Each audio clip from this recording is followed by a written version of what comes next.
বিপুল পরিমাণ আগ্নেয়াস্ত্রসহ বীজপুর থানার পুলিশের তৎপরতায় গ্রেপ্তার এক ব্যক্তি।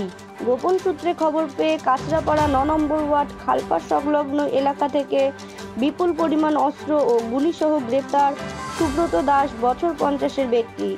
অভিযুক্তর কাছ থেকে উদ্ধার 3টি ওয়ান শাটার বন্দুক, একটি 7mm বন্দুক ও 2টি গুলি উদ্ধার। আজ আমরা বিশ্বস্ত সূত্রে খবর পাই যে কাঁচরাপাড়ার মিলননগরের কাঠের গোডাউন আছে সুব্রত দাসের, সেখানে কিছু অচেনা অজানা ব্যক্তির আনাগোনা হচ্ছে বেশ কয়েকদিন ধরে।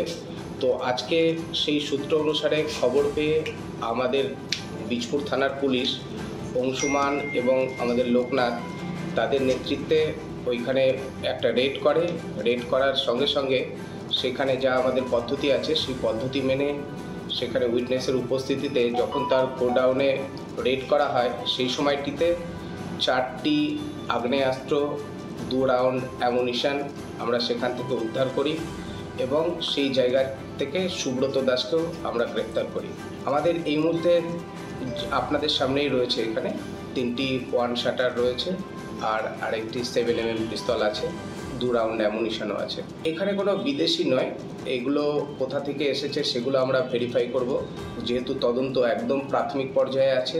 এখনই বিস্তারিত বলা সম্ভব নেই, কিন্তু ওকে জিজ্ঞাসাবাদের পরেই কোথা থেকে ও এত আর্মস পেয়েছে এবং এর পেছনে আরও কে কে জড়িত আছে সেগুলো আমরা বের করার চেষ্টা করছি।